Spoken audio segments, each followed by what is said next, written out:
Taking a break from his busy schedule of hand-washing and rewatching Tiger King.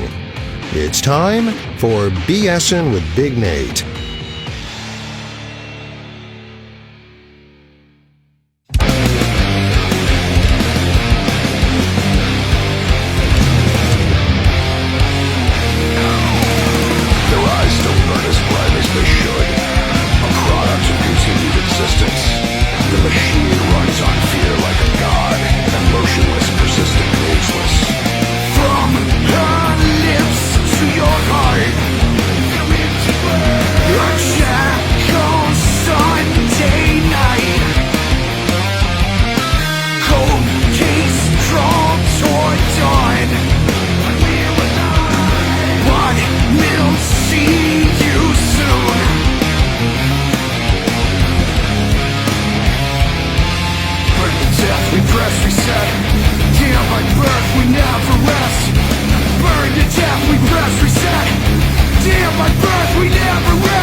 That was the new Mutiny with A Godless Promise Mechanism, and welcome into another edition of BS with Big Nate. As we roll, we play the song, we talk to the band, so I am joined today by the new Mutiny. Gentlemen, thanks for joining me. What's up, man? Thanks for having us. Thanks for having us, dude. So, I mean, this is something that I'm not usually lucky enough to get, but I'm thrilled to have all of you here. If you want to go ahead and talk a little bit about who you are and what your role in the band is, your background. We'll go ahead. We'll start with Jeremy. Jeremy, guitar player. Good job. Thank you. It's a solid answer. Yeah. I play guitar in the band. Been doing this project for a couple of years. In this formation, we've been together about 2 years. And Yeah, man. Thanks for having us. And I'm Jason. I'm the vocalist and the second guitarist. Joined. God, it's been about almost 3 years now. 2 years. 2 years. 2 years. It was 2 years in like August. Yeah. So. But yeah, it's been cool. Kind of got me back into playing heavier stuff with these guys. They kind of were established in the scene, and ended up needing a vocalist, and I signed on to be a vocalist, and then they fucking shoehorned me into picking a guitar up, and here I am. Now I'm stuck with these schmucks. So. Yeah, I'm Mikey. I play drums. I've been in the scene around here since around 04 or 05. I jammed with Jeff here for a stint way back in the day, and then met Jeremy probably 2013 or so. And yeah, we've been kind of crushing it as much as we possibly could since then. So this lineup has been pretty stellar. I love, getting in and practicing and being really productive with these dudes. We get a lot of good jams going. So, yeah. I'm Jeff. I play bass. Like Mikey said, I played with him way back in the day.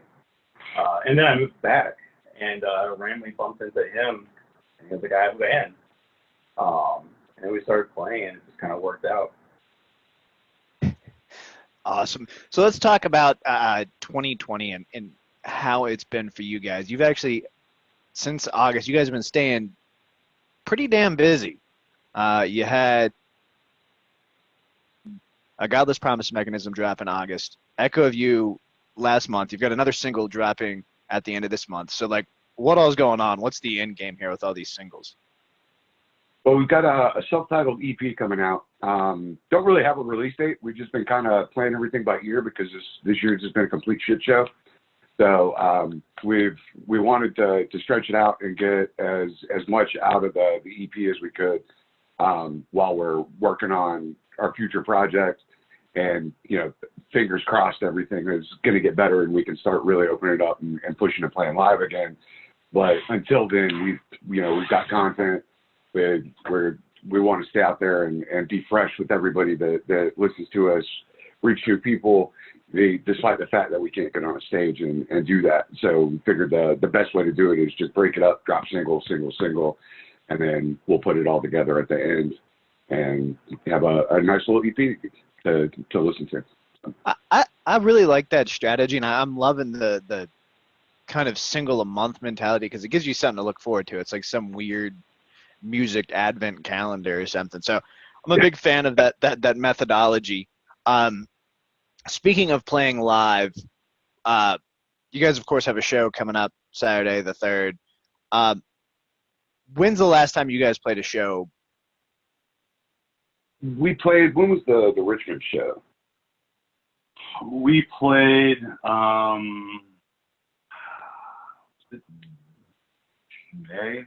May, maybe June, maybe. I truthfully can't even remember. Yeah, it was right in the middle of all of this shit, and we were surprised that they kept the date. Yeah, but Richmond never shut down apparently to where we were. We're based out of Virginia Beach here. We went to, we were completely shut down, and they slowly opened us back up, and then we got shut back down again after the 4th of July. I think it was before the 4th for sure. We did a free metal Friday at a bar up there that's big in the scene, and there's people wearing masks. There was they were following the rules, the guidelines for what the city was up there in Richmond in the capital. So it was still kind of weird, but it was kind of like the way things normally are. Like people were out enjoying themselves. And which is why which is so weird because we hadn't experienced that in months. So yeah, I think it was June-ish was the last time that we were actually on stage and got to crank it out. So I mean, I'm excited that you guys are able to get back. Do you have shows? Well, first off, before we go any further, for anyone who's out there in Virginia Beach and getting ready for to check out the show. Where is it at? What's going on? What's it cost to get in? Give me the details on who's on the bill. Yeah. Well, our good buddies in Poor Vita are headlining the show. It's their show. They were kind enough to ask us to be on the bill. They're a great rock band out of Virginia Beach. Poor Vita, check those guys out. And Generator's opening up. Generator, another great band, super heavy band. It kind of just reformed. They're opening up. They're kicking it off. I believe show time is 9 o'clock at the Riff House Pub in Chesapeake, Virginia, in South Norfolk. 9 o'clock. I want to say it's a free show. Yeah, I think it's free. I think it's usually free. Yeah, it's a free show. So wear a mask, come on out, wash your hands. You know, don't look anybody in the eye, and just like, you know, don't spit in each other's mouths. Yeah, you know, act like humans. I don't even know if you can get in a pit anymore. Like, I don't know if people can like get that close. Like, socially distanced moshing. That stayed at 6 feet away from the stage. So that's weird. Yeah, it's weird. You got people sitting at tables at rock shows. It doesn't really work. It's definitely a weird scene, and I haven't had the privilege to go to a show since all this started. Actually, last show I was at would have been November of last year. It was Slayer Primus Ministry for the Slayer Farewell Tour, and I mean, I'm itching to get out. And of course, you can't beat a free show checking out the new Mutiny. I want to talk about your guys' sound. What are your influences? Where do you draw from? Because like when I listen, I was hearing, and I don't know if it's the way the vocals are delivered or the way everything just kind of has like a power to it almost. I was feeling a lot of Prong. So man, that's the second time we've gotten Prong. So yeah, man, like I come up on, you know, dirty old school punk and 90s grunge and stuff, but was way off into metal. I'm all over the place as far as my influences for heavy music. With this, I kind of take the approach of more like a post-hardcore kind of vibe and blend it with the pillowy idea of that big round sound like the Deftones kind of have. So, you know, a lot of Every Time I Die. Yeah. Look at that. Yeah, the new album's great, isn't it? I've been slamming it so hard. I've listened to it so many times so far. It's definitely killer. They definitely kind of, I mean, we'll veer off for a little bit. I'm sorry. It's just I love the Deftones. They kind of, I think, in my opinion, it's safe to say this is their best since like White Pony or Around the Fur. Like, I'm loving it. Simonize there, though. Hard. I mean, that's hard to mess with. But it's definitely like I've one of my friends is like hands down this is their best record. They've been working their entire career to find this sound. I'm like, man, that's a stretch. It's a great album. I love it and have not stopped listening to it since Friday. But I'm like, I don't know if I can make a judgment call like that yet. I got a big spot in my guys. It's hard for me to put their albums in order. It's better than Gore. So. It is better than Gore. Yeah. Even Quail, I think, is better than that. I was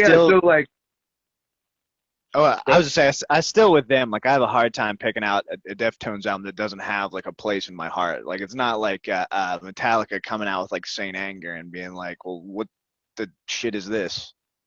So I get how hard it can be to rank those.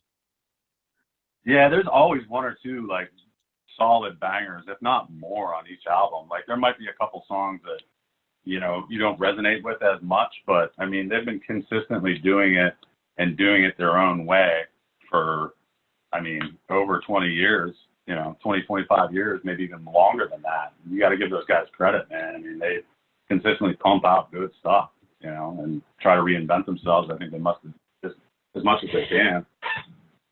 I think there's a lot. I think like Delgado played, like, I mean, from the interviews that like I read, you know, it was mostly Abe, Steph, and Chino that kind of wrote a lot of this material. It was mostly Steph, but it seems like they let Delgado kind of float and kind of create the mood of each song a lot more from a synth standpoint and like atmospheric wise, at least on some of the like how I thought it was mixed. Harry Date did a killer job as always. I mean, It's a banger. Album of the year, maybe. Maybe. Maybe. That's what I've called my album of the year. And from what I understand, like they never during the recording process, they never like stepped in a room with each other. And that to me is like super wild, and I think probably contributes to a lot of the feel of the album. But I definitely think they've got something there. But we didn't come here to talk about Deftones. We came to talk about the new Mutiny. Yeah. But yeah, so that's kind of the where I see my input coming from.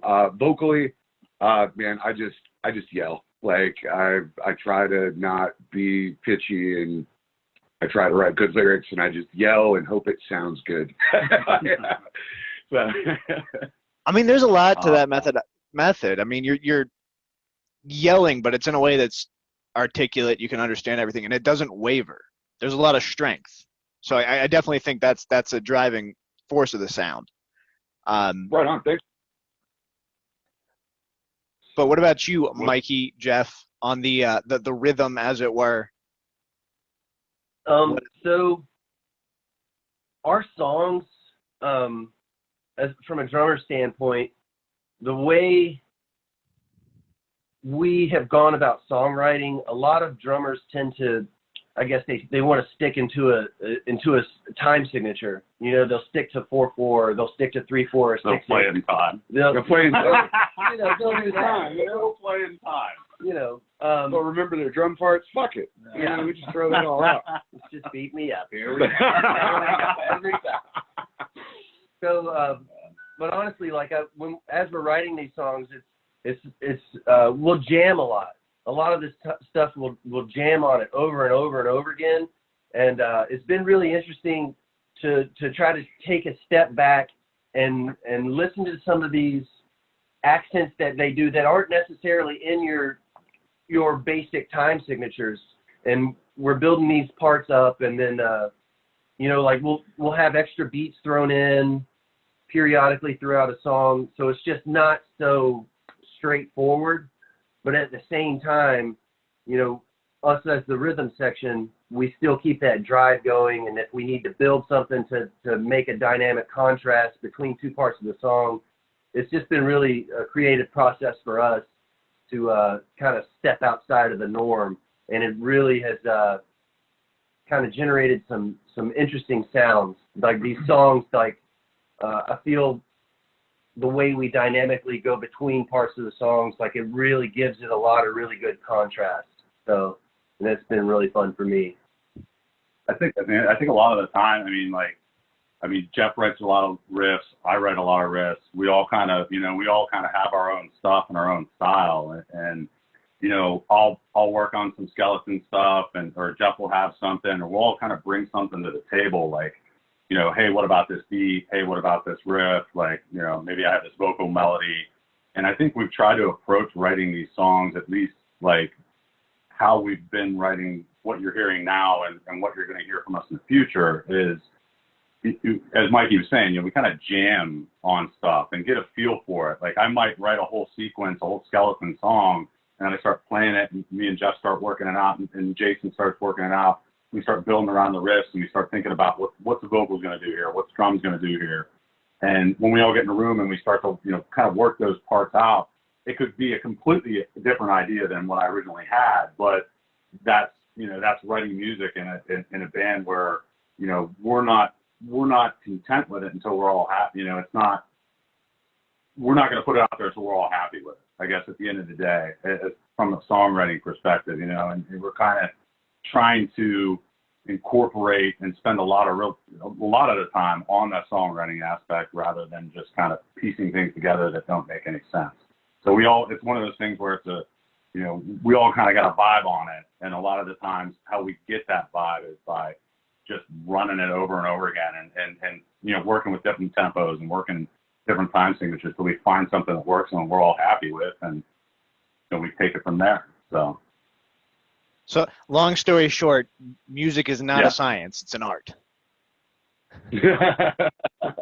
I love it. All right, gentlemen, of course, you've got your show tomorrow at 9 p.m., Por Vida Generator. Any other shows coming up this year that we know about? Nothing on the horizon, man.